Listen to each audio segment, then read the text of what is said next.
This is the podcast dedicated to the craft of making people laugh. It's Funny Because, with Keith Lowell Jensen and Johnny Taylor. This week on the show, we welcome into the studio member of the band Magnolia Thunderfinger, Skid Jones. He talks about his life growing up in Sacramento with a cop dad and how all of his letters to the Airwalk Shoe Company finally paid off, with a little bit of unwanted and unexpected help from a Beastie Boy. On It's Funny Because. Here we are in our studio. Yep. How you doing, co-host Johnny Taylor? I'm doing fantastic. How are you, Keith? You know what I would like is if you went pretty good co-host Keith Lowell Jensen, and then we take care of both of our intro. We could try it again. Okay. How you doing there, co-host Johnny Taylor? Not bad, co-host Keith Lowell Jensen. See, that wasn't cheesy at all. No, it didn't sound cheesy. That was really good. We got Nick Bruner in the booth, as always. And our intern, John Gamora, might be here, might not. We're firing him. Who can even notice, and what does it matter? It's so real. It's so real. We have a guest tonight that I've been wanting to have on for a long time. He's not real good at returning his personal direct messages, private messages. Is that what we call them on Facebook? I drink a lot, so it took a while to get him here, but he's a legendary Sacramento musician and storyteller, less officially, Skid Jones. He's a liar. How you doing, Skid? I'm great, co-host Keith. You see, he nailed it on one try. Fuck, I know. New co-host. New co-host. You were a guest first. That's how it happened, right? It's true. I want to be in the unemployment line with John Gamora, the intern. I want to explain who the hell our guest is. The first guest we've had who's not and has never been officially a stand-up comedian. I've tried to make him one on several occasions. But first, I want to talk about a couple things going on in comedy. Have you guys watched The Unbreakable Kimmy Schmidt yet? Written by Tina Fey and some other fuckers. No. I haven't seen it. I have seen the advertisement for it, though. Brilliantly written. Jokes hit you a mile a minute. What is it? It's like a new sitcom, but it's Netflix, so they release them all at once, and then you can binge watch it. Okay. Is there anything you guys are watching on Netflix that's a Netflix-only produced thing? No. I watched Orange is the New Black, which I really liked. And did you binge it? Yeah. I watched the first season of that. Okay, and what'd you think? It was stupid, and I loved it. Okay. Yeah. Do you watch it like one a week, like a normal? No. You just went at it. My wife and I did it, and we did like in one sitting, half, and then the rest in another sitting. And we just can't sync up our times to do the whole second episode. Yeah. See, like even Kimmy Schmidt, as much as I've loved it, I'm about 5 episodes in and now it's losing me. I feel like it's got the thing where it's not making me fall in love with the characters, and the brilliant gag writing is now starting to wear thin. Like Where's really another gag joke? Yeah, it needs to have... I didn't literally mean... They're not jokes about gagging. They haven't done any of those yet. That might actually save the show. That would be fucking funny. In the middle of lines. Come on, Tina Fey. Why aren't we writing for you? That was such a gag joke response that it was meta. It was. Is that how that's pronounced? Yes. Okay. Mita. I thought it was Mita. I'd like to meet her. Yeah, that's what I thought. What's her name? Makes I'd more like sense. to meet her. Now I get it. Yeah, Tina Fey, call us. This is brilliant writing still. The brilliance just keeps rolling out of our mouths. But yeah, I'm trying to find a show that I can watch with my wife because she likes to watch TV, and we could share the experience of watching TV. Well, actually, there is a Netflix. But I burn out on everything. There's a thing. It wasn't on Netflix originally, but it's on there now. It was a regular TV show that I actually just went through. It was Burn Notice. Is that good? The USA Network Burn Notice. Yeah, but it's about firefighters. No, that was Rescue Me. All right. This is about a spy who gets burned, and so he's... Burn Notice has Bruce Campbell in it, right? Yeah. Oh, exactly. I'm watching. Sold. But that's Sold American. I watched it when I was living with my dad here and there. I saw a couple episodes and saw it, and it's cool because it's like a comic book. Okay. Anyway, it's like this guy, he's trying to get back into the CIA where he got burned from, or figure out who burned him. Right. Because the whole story, if you've seen it, fuck it, doesn't matter. But anyways, while he's doing this shit, every week there's like this woman who's being blackmailed by someone who he helps out. And he has Bruce Campbell, who is Army Ranger who works with him, and his ex-girlfriend who was in the IRA. It sounds like you're describing more of a kind of a crime drama. Well, it is, but it's... Does Bruce play it straight? No. Oh, good. No one. That's the thing. No one plays it totally straight. No, it's like a comic book. It's It like really a comic book. It's ridiculous. And Okay, I'm gonna check it out. It's like a fucking little roller coaster ride. It's not believable in the least, Good. but totally entertaining. Well, True Detective was the last thing me and my wife were both huge fans of. Yes, I think you'd like Burn Notice. Okay. Because just don't expect, like, if you're the type of guy who goes, that wouldn't happen. No, you're not not at going to all. enjoy it. So. Depending.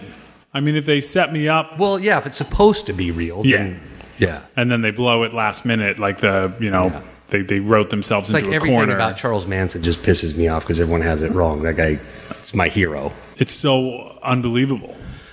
Well- Whoever wrote Charlie Manson's story just No, but you know what I'm saying about whenever, I don't at whenever all. you just see anything about Manson on TV, they talk about, how everyone says the most notorious serial killer ever. Who he never killed anybody. anyone. But he's still an awful person. No, he's not. How You so? don't know that. Yeah, I'm pretty sure. Why do you think that? All of your information is based on Helter Skelter, which is written by the prosecuting attorney. So he didn't tell other people to kill?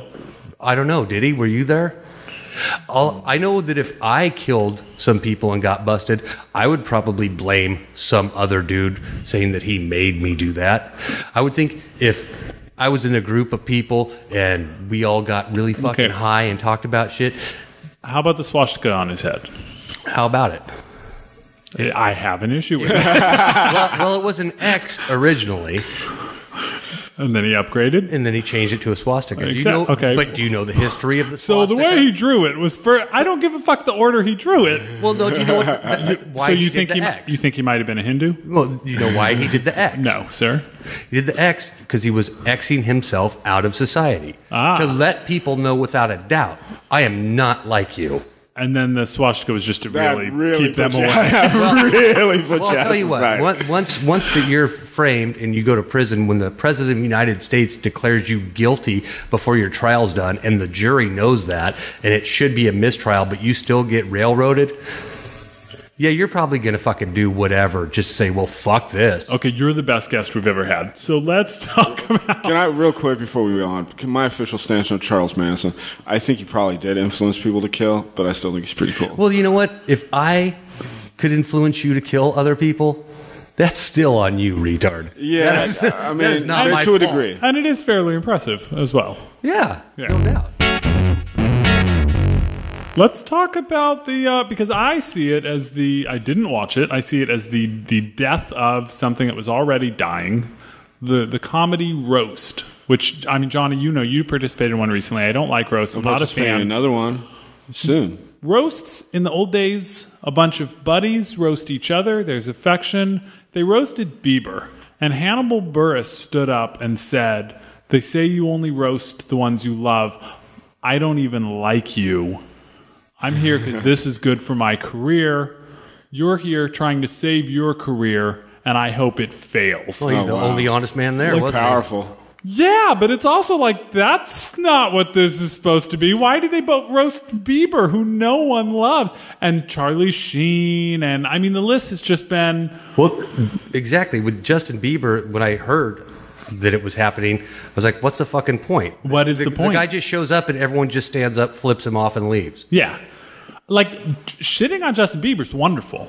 But why does he have to I be do it on Twitter It's all the not time. even. It's not even wonderful. It's a fucking waste of time. Yeah. It's seriously like beating up a retarded kid. You know, I've What said, are you doing? I've said before, if you are an adult person and you hate Justin Bieber, you have a bit too much time on your hands. Exactly. There's so many more worthy people to hate. Right. Ted Cruz. So, Yeah. are they going to roast him? Are they going to have the Ted Cruz roast? Well, I'll tell you what, man. Every day until he gets eliminated from contention, I'm going to roast him on Twitter. So And do you know what him and Bieber have in common? I bet you're going to tell me. They're both Canadian. There you go. Yep. It's Let's once see the again birth we get certificate. to blame Canada. I didn't know that. Yeah, they're both born in Canada. One of them admits it. Right. Cruz doesn't deny it, but it's this whole sort of he was born to Americans who happened to be Well, in he can't. Canada. He can't be He president. man. can. Yeah, Because there's he a has dual thing. citizenship because his parents are American. Yeah, he was born to Americans, like on a base or something. That I doesn't. don't know. Fuck that. That doesn't. count. Right. His father had some Texas dirt, and he put his You foot know, in it. He thinks that because we have a black president, the rules are out the window. Anything, yeah. Anything But they're goes. not. I mean, Canadians above black, right? Is that his thinking? Like, Exactly. and it's not. It's clearly not. Apparently not. Drake is proof of that. Phew, black and Canadian. And Jewish. The trifecta. Yeah. Which makes me love him. If he's Irish, I would hate everything about him. Let's talk about Skid Jones. Johnny wants to know if that's your real name. It is. All right. I thought you were born with it.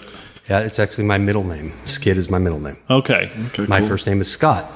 And Scott Skid? Yeah. Scott Wow. Skid Jones. But Yeah, I'm by the good time, move just going with Skid. Well, it wasn't my choice. By the time you're in second grade and your classmates find out your middle name is Skid, It's just, you're fucking Skid. it's too cool. Yeah.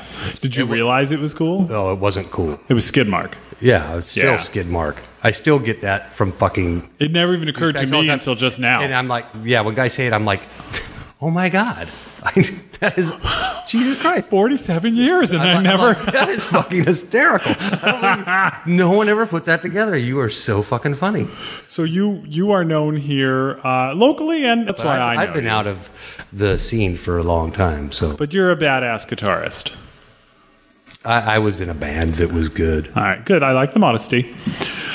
What is the most outrageous thing that you and your bandmates ever did on stage that I heard everybody talking about the next day? Can you pick one? I don't know what Did you ever walk out into the middle of the street Always. while playing your guitar? We've not walked out the street, walked out, got in the cab, went around the block, came back still playing, and then all of us got on one motorcycle. Well, two of us were playing guitars wirelessly. We got someone out of the audience to come in mid-song, covered bass and drums. All four of us on the same motorcycle rode around the block and then came in through the back door of the bar and drove through up on stage. And I never, ever got to see you guys. We didn't- were famous for. I got the wireless thing because when you go on tour as an underground band, a lot of people stay at the bar and don't pay attention to you. So I thought instead of having a long cord, I'll get a wireless thing, and to get their attention, I used to go out into the bar. I'd jump up on the bar, Right. walk down, and take everyone's drink and just drink all their drinks and say, "Fuck you, go watch the band." Pay attention. Yeah. That's great. So I mean, every night there was always at least one dude waiting to beat my ass outside. So comics are just, I mean, a lot of us, and certainly me, are just, we're frustrated rock stars. I was in the Ugly Sticks and the 9 to 5s. I mean, I tried my hand at it. I wanted so bad to be what you were. How do we do that rock star shit as comedians? We can't go walk the bar. Nope. We would just look stupid. Yeah, I We mean, need a guitar in our hand. No, and a but- comedian with a guitar in their hand sucks. But Generally no, speaking. I mean, you see, No offense, guys. comedians, rock stars are just frustrated comedians. Yeah. It's just we don't have the balls to stand there and talk. We have to have other guys with us and play music. We do that purely so we get to talk in between songs. Yeah, that's what it was all about. Because Did you have a lot of in between song banter? I had all the time people wanted us to release an album that was just they didn't like the music. They just liked the in between song banter because I said a lot in between songs. Like I would, even if the crowd why was have loving I- it, if one guy didn't dig it, that's the one I focused on, and then I That's had, very comedian. had to talk about it. So tell me, why has it been so hard to get you to come play comedian with me? I even set it up as a storytelling show. I did a stand-up thing once when I used to write that thing for Live and Kicking called The Truth. Right. And I did a thing that was The Truth live at Ironsides, where I was going to talk about the things that I wasn't allowed to talk about in the paper. Like that Jerry Perry would say, like, no, you can't. Wow, if Jerry Perry said no to it, it must have been pretty bad. It was pretty Stuff like Charles Manson being misunderstood, for instance. Oddly enough, he never stopped me from doing that, but the live thing I did turn into that because everything does with me. It all comes back to Manson. The thing with The Truth, the reason I got that gig was because I told him, he was my friend, and I was like, I like your paper, but the thing is, everything's too positive. Right. I'm like Jonah from Far, who was like doing a little diary about being on tour, saying like, "Oh, we recycled and we got our chakras aligned." I was like, there needs to be something like like, it's not just positive. And he was like, well, then you do it. I'm like, well, I'm not going to do it. But he talked me into it. And then I didn't pick on local bands because I figured that was... When I was reviewing music for the News and Review, I wouldn't review something unless I liked it if it was local. Yeah. But twice they sent me to write about bands I didn't like. And it was just, we need it. There's a deadline. You've got 2 days. Be honest. And it's so funny because I never in the articles said I liked a band I didn't like, but I would list their credits. I would list what other people said about them. I wouldn't express any opinion because I wasn't going to be dishonest. I wasn't going to say I love this band when really they sucked balls. Yeah. But not that sucking balls is anything bad or to be discouraged. I appreciate it. Yeah. God bless a ball sucker. There's an article in Vice. They'll publish anything in Vice now. Apparently, because the article is why I don't suck dicks. And what's her name, the author? Allison Stevenson. Allison Stevenson, stand-up comedian. I need to point out real quickly, when you listen to this, you are going to fucking pat yourself on the back for that transition. That was the smoothest. Was it good? I'm thinking that you fucking... You started this whole thing Do I get a daytime to Emmy? go to sucking balls so you could turn it into this. I mean, seriously, bravo. Skid, I don't know if you've been listening, but I do this kind of brilliance every week. I don't listen to podcasts because Me nobody neither. does. I really don't. But someone does, apparently. I'm sure we will after. Right. But, you know. It's so weird. People are passing this thing around, and it's like, I don't suck dick, and here's the reason why. And then I read it, and the reason why is because I'm not into sucking dick. And I was like, oh, me neither. Like, I totally get that. I'm like, why is that? That's an article in Vice? Like, what? I am outraged. Right. And then the thing is, she is into getting oral sex from dudes. Receiving, and I'm like, okay, so you do that because you like to, and you don't do that because you don't like to. I'm still not seeing where there's an article here, and I'm not blaming her. No. Did anyone point out that's not really a fair trade? Because hopefully the guy doing it is doing it because he likes doing it. Hopefully. Yeah. And it's not just tit for tat, because that's higher up on the body. But it's like, seriously, if someone gives you a massage... Maybe you pay him money, or maybe what is the exchange? If you're not with a whore, a prostitute, I mean, if your significant other gives you a massage, wouldn't you want to give them a massage too? Maybe if you're a decent fucking human being. I give my wife massages way more than I get massages because she's more into getting a massage. Yeah, I don't like. I'm into other stuff. I also do most of the cooking because I enjoy cooking. And she doesn't. It's not like I cook now, you have to cook. It's like, which, that actually is an okay deal. Hey, I'm going to eat you out and then you're going to suck my dick. As long as both parties are like, okay, cool, good exchange. Well, it's like... But then if she's like, oh, I'm not that into sucking your dick, but maybe I'll give you a handy. It's like, well, okay, that'll work. Exactly. It's cool. I'll go down on you because you like it, I like it too. Yeah, I like it. That's why I do it. You don't like sucking my dick. That's cool, but it's going in your butt. Okay. If that's agreeable to you. You better find something disgusting agreeable to you. It has to be revolting. If I'm doing something that you're not doing the equal reciprocally, there's something. So you guys can find something. There's got to be something. This is my thing. I don't want a blowjob from a chick that doesn't want to give me a blowjob. Exactly. I kind of do. Getting to know you, getting to know all about you. Here's the thing. And I can deal with the fact that if because I like going down on a chick too, and I also like getting head. But if she doesn't want to, I don't. If I know that, hey, she's gonna let me hit it, I'm down. You know? Yeah. Yeah. I mean, yes, there should be something reciprocal, but it should be stuff you're both into, and you should enjoy it, and it should be agreed. Like, I guess the thing I really don't like. Did you guys actually see the pickup truck female on male rape scene in Louis? No, I did not see that. This older lady blows him and then is like, now you have to eat me out. And he's like, no, I'm not into that. And she fucking hits him and makes him do it. And I was like, this is disturbing as fuck. Well, I'm going to have to watch that. Yeah, especially afterwards. Then they're just sitting there chatting and having a laugh together. And I was like, dude, you just got raped. Yeah, he's like, I really didn't want to eat that pussy, but man, you sure made me. Yeah, you did. Oh. Yeah, really weird. It was. My first time ever having sex, I was raped. For real? For real. I'll post anti-rape stuff. And then I get guys going, what about male rape? And I'm like, what about it? Like, most feminists I know are like the first people to speak out against it. First and foremost, a feminist. Me too. And I consider you a feminist. Go ahead. I understand that it's rare. Yeah. But for me, I was very young. It wasn't violent, Right. but it was really odd and strange, and I wasn't sure what to make of it. Yeah. But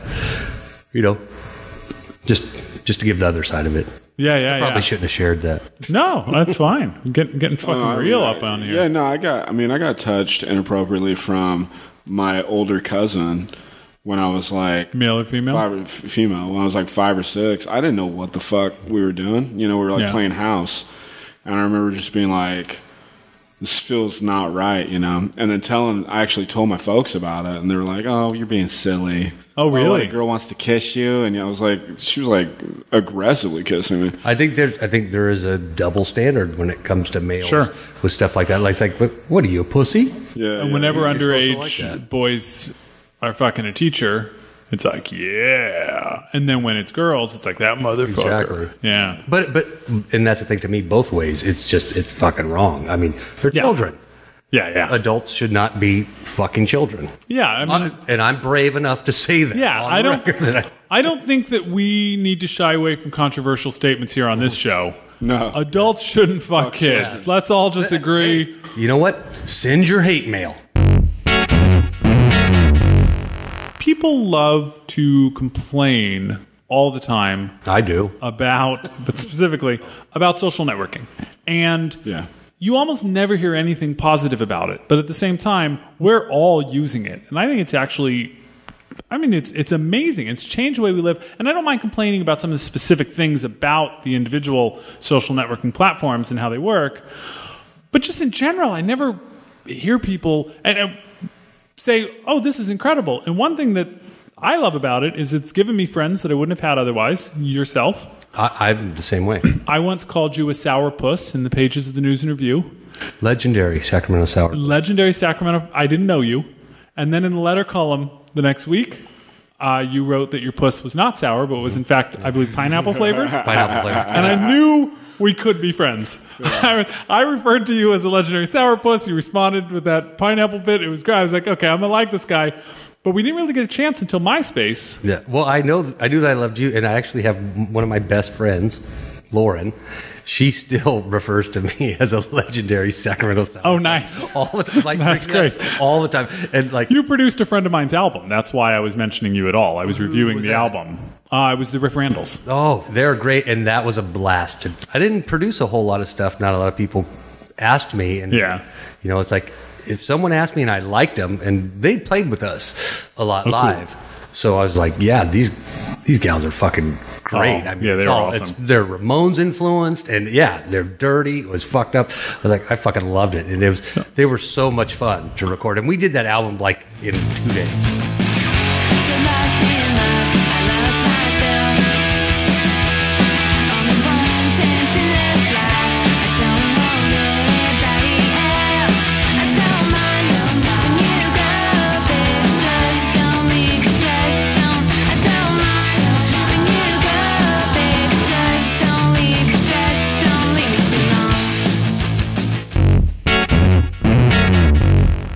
The other thing I was getting at that comes about because of social networking, first with MySpace and then with Facebook, is I don't know what other platform there is for people to realize what an amazing storyteller you are.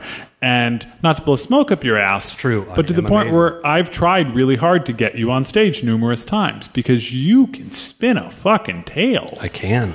It's good. So you do know this about Oh, yourself. Yeah, it's fucking amazing. That's the problem is, if you were to start out doing comedy, you have to do like a tight 5 minutes. I can't. But I was going to give you a way to skip that, you son of a bitch. To what? I was just going to let you come to Luna's and do whatever you wanted. Really? Because that's if I did that. Like I said, when I did the Truth Right. Live, it was supposed to be like 45 minutes.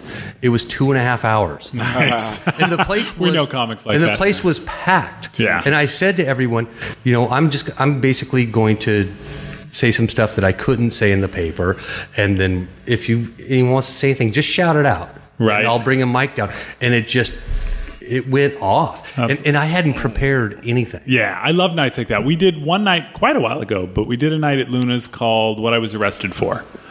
And it was just all comics talk about their arrest records. And I dropped 45 minutes that was completely unplanned and unwritten. Your arrest story and that is felt one of the greatest good. ever.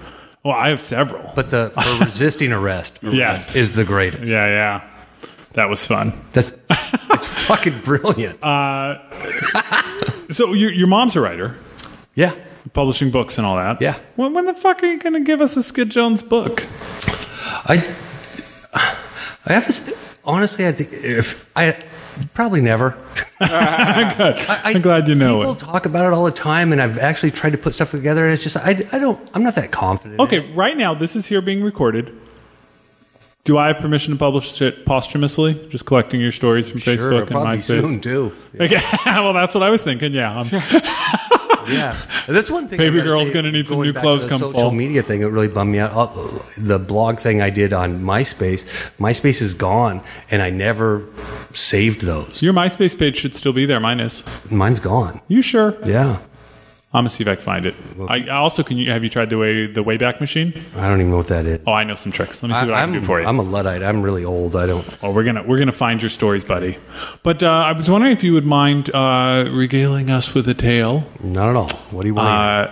Something I really enjoyed was your response. Someone who meant a lot to me passed away, and I wasn't. As soon as I read Rock. you saying I wasn't a fan, wasn't it MCA who died? Yeah, I think Ad Rock's still alive. Yeah, I forget. MCA's dead. You threw me for a minute. You don't even know which one died. Well, I didn't like him. I know, hated and him. your story of MCA's passing started with "I'm not a fan of the Beastie Boys," and I was like, "Well, then I don't want to fucking read this. Not today." But I read it anyway, and it was brilliant. Let me tell us what happened. Well, there was a shoe brand. They still exist called Airwalk, and they made what were called skateboard shoes. But they made these shoes that I found. I think it was the late 80s, early 90s, and they were a desert boot, but they had like a moon boot sole, just look it up. Just look up the Airwalk desert boot and see a picture, because I can't explain it. But I loved them. And so I started buying them, and then I heard, and this is pre-internet, I went to a store and I was buying some, and the guy said, "Hey, they're going to stop making these." So I was like, "Well, give me every size 12 that you have." And they only had 2, so I bought them. So, like I said, this is pre-internet. I was writing to the company saying, like, "Hey, do you have any of these overstock? I'll buy them." And then it got to like putting the shit in an envelope and mailing. Yes, exactly. Like every month, writing and saying, like, who makes them? Who is there? Anyone that I can contact? Like, I will pay $200 for a pair of these.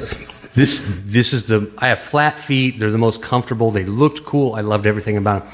They never fucking answered me. So then the internet comes along, and so I start checking their webpage. They don't make them, but all their shoes are fucking hideous.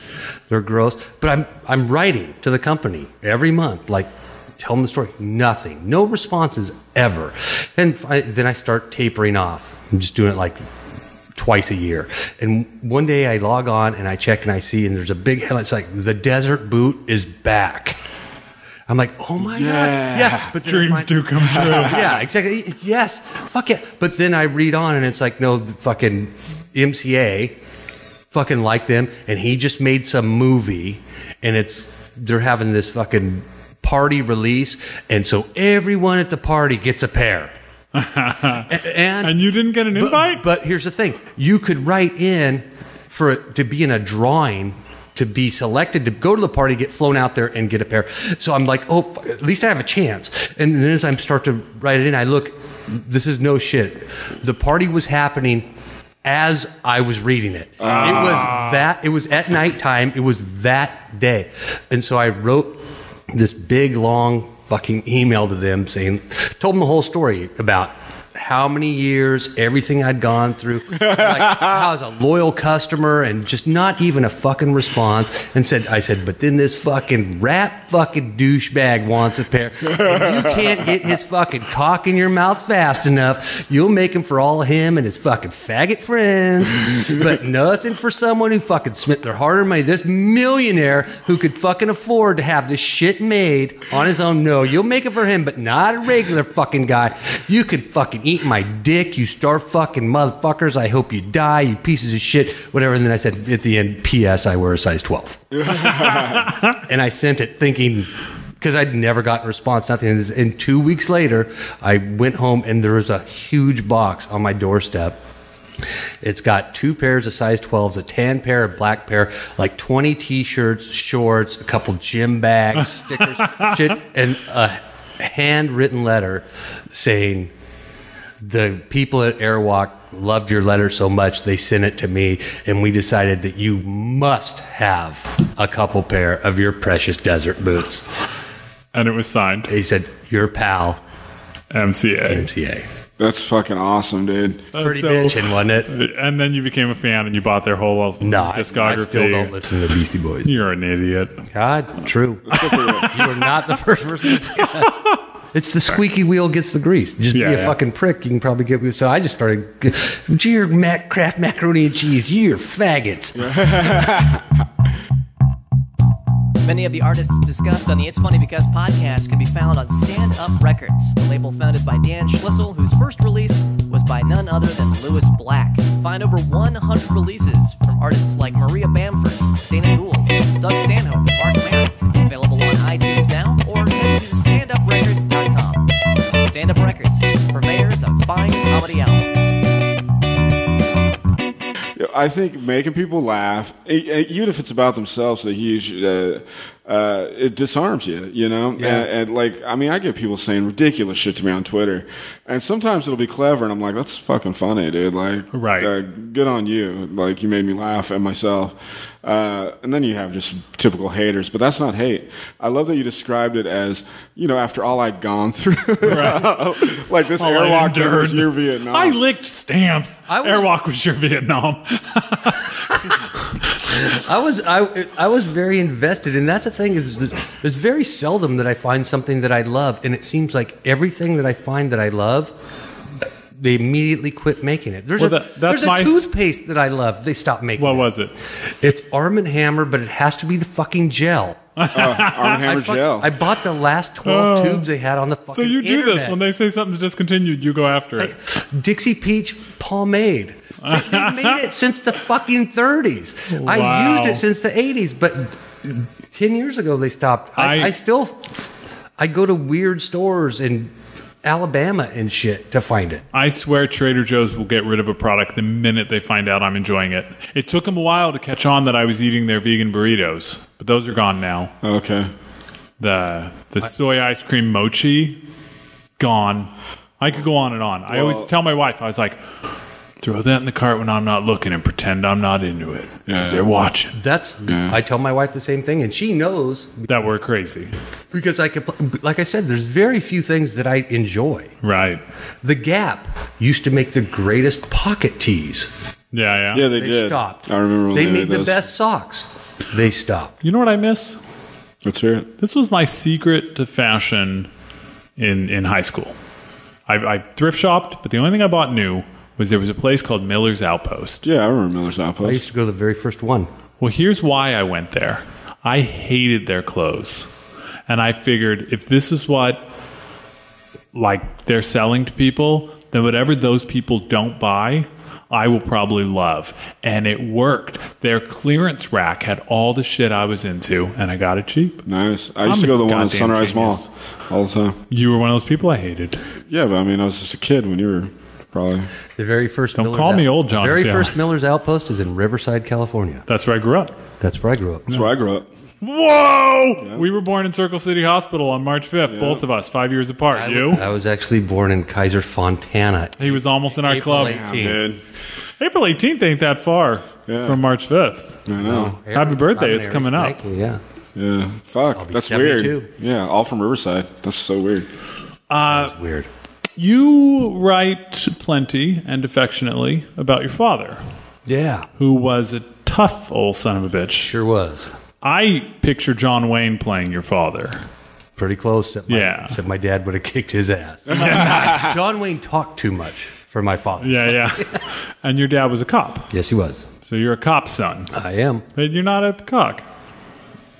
No. Most cops' kids are fuck ups, Yeah. and I was no doubt a fuck up. Well, do you have a favorite? Well, okay, can I just request one again? Yeah, sure. See, I just don't want to give away important elements of the story. Which one do you want to hear? Well, you were with some friends in a parking lot. They didn't know your dad was a cop. Yeah. Okay, you take it from there. He used to hang out with these guys, a bunch of punk rock guys. This is like the early, mid 80s. We were hanging out at this photo mat.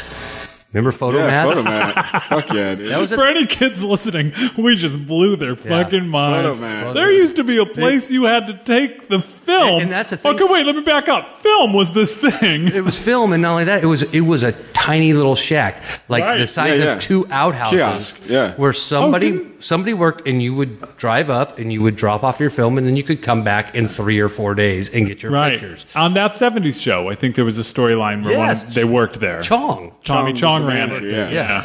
But so the thing was, all of us, because there were no cell phones, where we knew to just, if something's going on, if you want to meet someone, just go to the photo mat. So we knew, like on a Friday or Saturday night, if you want to know what was going on, you just drove down, or skateboarded down, whatever, go to the photo mat. You'd run into someone, and then you'd figure out what the fuck you were going to do. But so That's so funny. Then lots of nights, nothing was going on, so we just hang out at the photo mat, and you'd fucking drink and get high and skateboard and whatnot. So there's about 15 of us punk rock kids, like 15 years old, whatever. And my dad was a cop. It was in Davis. My dad was a cop in Davis. Okay. For university, actually, and he came pulling up, and I saw that it was him in the car. He knew that I hung out there. So I saw that it was him, and I thought, oh, this will be funny because he had a good sense of humor. So I fucking he came up and parked, and I just jumped on the hood of the cop car. Jesus. Oh, shit. And I total double fingers like, fuck you, pig. The fuck you hassling us for, you fucking cocksucker? Why don't you go fucking, get some overdue library books, you fucking pussy. Whatever. And my dad fucking totally does I'm sorry, sir. I just wanted to make sure no one was hassling you, that everything was okay. And I was like, did we fucking call you? Did we fucking call you? I pay your, my taxes pay your son. Get the fuck out of here, pig. He's like, oh, I'm sorry. And he fucking drives off. And all these guys are like, oh, you're fucking the baddest. Yeah, you're a legend. You're so cool. And like 15 minutes later, he fucking comes just hauling ass through the parking lot. Lights and sirens going. Woo, woo. It just slides up sideways, turns the lights and sirens off, and goes, he's my fucking kid, right? Oh, that's so funny. There's no way I'd let that little fucking faggot talk to me. People that had just given you pussy were taking it back. They were like, no, not for you. The pussy was like, give me that. That's an awesome fucking joke, though. Like, On both his part and his dad's. dude, that's so. Well, I got to tell you, the when commitment. I actually did it, I was not 100% sure it was going to work at all. Right. Because knowing my dad, it was 50-50 that he would get out and literally beat the shit out of me Yeah. with a nightstick and arrest me. That could have happened. Right. Yeah, that was You on took the a chance. table. But the other thing is, like, as a teenager, as a fuck up, there were times I didn't live at home all the time. But there were times when shit went down, and he'd call me and he'd say, hey, you fucking did this, didn't you? And he was right. Yeah, mostly. He knew your signature. Or he'd say, who did this or what. But there's one time this guy was fucking with me, and I had a big can of bear mace. Oh, the fuck is bear mace? It's mace, Mace that'll take a but fucking- it's way gnarlier, and it actually will fucking burn you through your clothes. It's a thing? Oh yeah, no, that's fucking. If you're like in the wilderness, Yeah. Okay. take bear mace with you. All right. Some guy, because I was a fucking tiny little punk rock kid, and I got harassed all the time. I lived in Dixon, and fucking grown men would pull off to the side of the road, get out of their trucks, and just beat the shit out of me. But so I had this thing of bear mace, and this guy was fucking with me, and I just fucking soaked him. Oh shit. And so my dad, he called me, and he's like, we got this report of this dude, he got fucking soaked with mace, and you did it, didn't you? And I was like, yeah. And he's like, you need to keep your fucking mouth shut. Nice. This guy is in bad shape. Oh, So shit. don't tell your friends, don't tell anyone, don't just. Good on you, Dad. Oh shit. And Dad knew your character enough to know that the dude had to have asked for it. He did. And the other thing he said, like, hey, if you fuck up and you get arrested, call and let me know. And I'm going to ask you if you did it. Right. And if you did it, you're staying in. If you didn't, I'll go to bat for you. And I never lied to him. Right. I'd call him, say, I'm in jail. He's like, yeah, I did it. Okay, well, enjoy your stay. Yeah. But if not, Leave the light on for you. you know, he went to bat for me because I wouldn't lie to him. I did a show in Dixon with John Hugasian. Fucking Hoogs. When we get to Two Comics and More, I'm gonna have to mention the Hoogs. Oh, man. But John tells me, Dixon was basically like a brothel town. Like people coming west for the gold rush would just stay overnight here. There wasn't much. It was just a place to get some sleep, and some brothels opened. And I saw a documentary on it. And there were these women that's all they did was just sit in a room and have dicks thrown at their face. Like all day, every waking minute. And he's like, I bet for some of them that was really awful.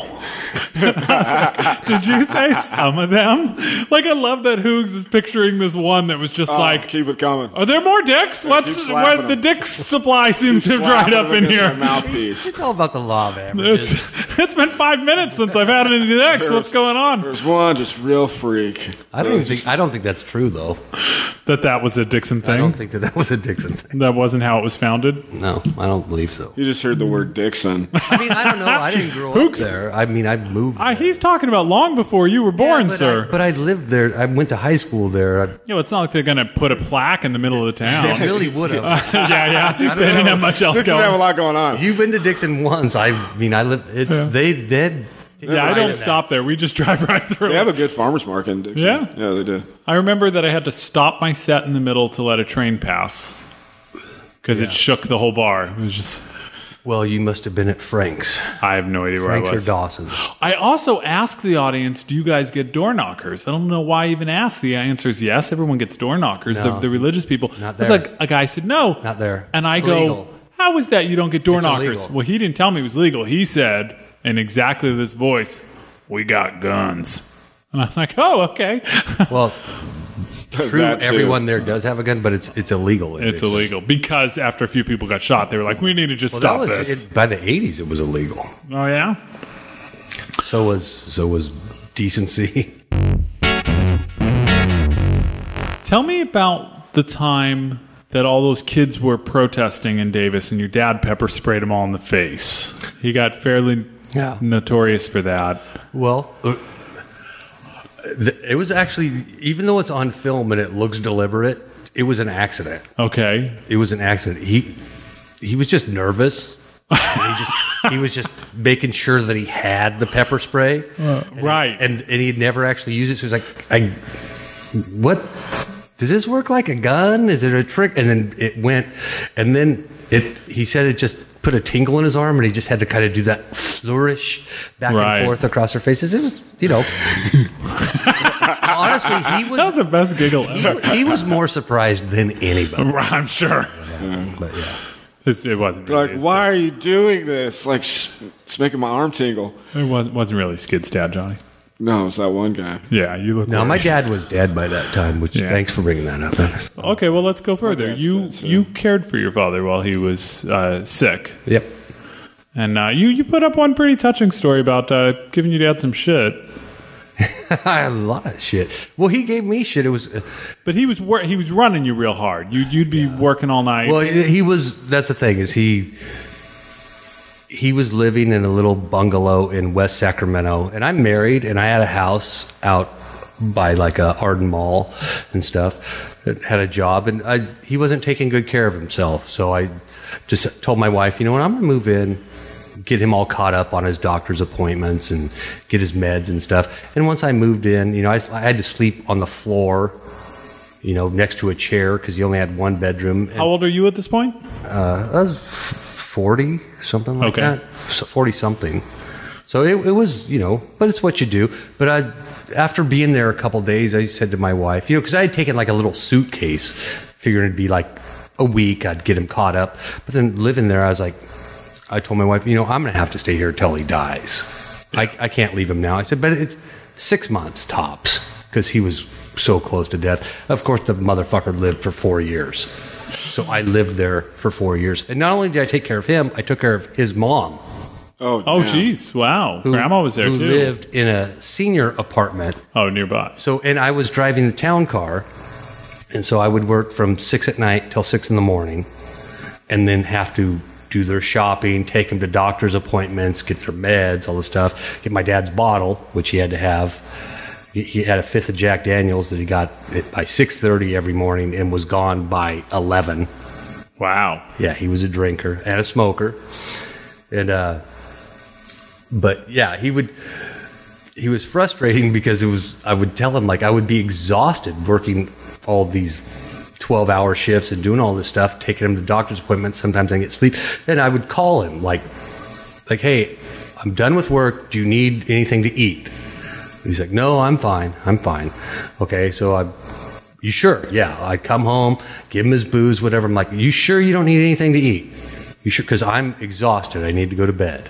And he's like, no, I'm good. Of course, I fall asleep. Then he wakes me up. Boy, at noon. What? I'm hungry. Go. I'm like, no, man. We've been over this. We went over this. I told you I'm tired. Fuck it. No. He's like, but I'm hungry. I'm like, no. He's like, I'm dying. I'm like, yeah, I know. He's like, but you're gonna do it. The only problem here is how long you're gonna argue with me, because you're my boy and I fucking raised you and I know you're gonna fucking do it. And I go, Dad, this is fucking not fair. And he looked at me and he goes, I know. Just like, I know. Doesn't that suck? Now fucking go get my biscuits. So yeah, he was a real prick. I loved him.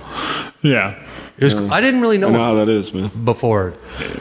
You feel like he was a cop. He worked graveyards. It was like growing up as a kid, like when you're 5, he's like, he had 15 minutes. I'm going to teach you baseball. Stand there. Just throw it at your head. Why didn't you fucking catch it? You know? Like, so I didn't really know him that well till then. So, it was hard. It was kind of a cool thing. Yeah. I got to spend that time with him. I mean, it was really hard. I spent 4 years away from my wife, away from my home. Yeah, that's amazing. Stuff. But that's how cool my wife is. Yeah. Like, when I would get bummed, she's like, you have to do it. Yeah. You have to do it. Was your dad a music fan? Yes, huge. Okay, so that you did have growing up. You grew up in a house with music. Did he play? No, he didn't play. Okay. But like my first day of kindergarten, to get me excited to go, he played the Stooges Funhouse record. Nice. My dad turned me on to the Ramones, the Sex Pistols. The Everly Brothers is the one thing that's guaranteed to get my daughter out of bed in the morning when she doesn't want to get up. I put on Wake Up Little Susie and she's up dancing. Your daughter That's is awesome. the fucking coolest. See, that's my good stories. I just write down shit she does. There's no creativity on my part. Everything you say about Max, and I told you, you saying, never stop sharing those because every time they make my fucking day. Yeah, that's nice. She is awesome. Do you follow her on Twitter? I'm not on Twitter. Oh, you don't have to be to read it. Max the Tiger. I wouldn't know how to. I'll send you a link. Show me how. She said, I think one of my favorites is she said, Daddy, Dizzy Gillespie is my hero of playing the trumpet, and Rosa Parks is my hero of fighting white people. That's incredible. Like, yeah. That's so funny. And the Everly Brothers, they're both last name Everly, right? Not like the Righteous Brothers. So we're at the Crest. This is the best story. That's a fucking great. And one of the Righteous Brothers is performing there. Mm-hmm. And I'm like, who the fuck's this guy? And I grew up with the Righteous Brothers. I love the Righteous Brothers. But I'm like, who the fuck's this guy? And Johnny's like, that's one of the Righteous Brothers. Medley. And I was Bill all, Medley, that's who it was. I was like, his name ain't Righteous, I know. motherfucker. I looked at Keith like, you dumb motherfucker. Is that real? Is that now real? your fucking gag's even funnier. I really thought that their names, like the Everly Brothers, were the Righteous Brothers, and they were righteous. That was just so their name. funny. Yeah, I was so bummed that were they actually brothers at least? I was like, No. God damn it! Are you sure you don't smoke pot? That's why I don't Did need you know to. that the Ramones weren't all Ramones? Yeah, I got that. You shut up. Did you know the Thompson twins? Neither twins, twins. nor twins. named Thompson. Totally unrelated. It was My mind is blown. one of them was black. Even I mean, there was no. Like that means something. Same You dad, I racist. thought, What a maybe. racist. Why'd you have to point that out? It's just hard. I didn't notice. I don't see. There's not a lot of black person, white person twins. It's happened. They had a parade There when are it a happened. lot of them. We just don't mention it. Oh, you son of a bitch. Let's try something. So there's a thing we do once in a while, and I couldn't call it a segment because my producer was all, if it's going to be a segment, you got to not just do it every 4 episodes. That's my impersonation of you, Nick Berner. Really good, Keith. Sounds just like it. Hey, Nick. That sounded good. All right. So it's not a segment. It's just a thing we do sometimes where we workshop. Since we have a storyteller here, I have an example of something I was working on that I've actually abandoned. This is a story I recorded at Throckmorton Theater, and it's never quite made its way from story to stand-up. But I thought we'd workshop it real quick. And we'll pause real quick so I can pee, right? Yes. Cool. Perfect. So now that we know how Keith handles constructive criticism, come back next week as Skid evaluates his story. That's right, we're splitting this up into 2 parts. Check out more with Skid Jones next week on It's Funny Because, sponsored by Stand Up Records.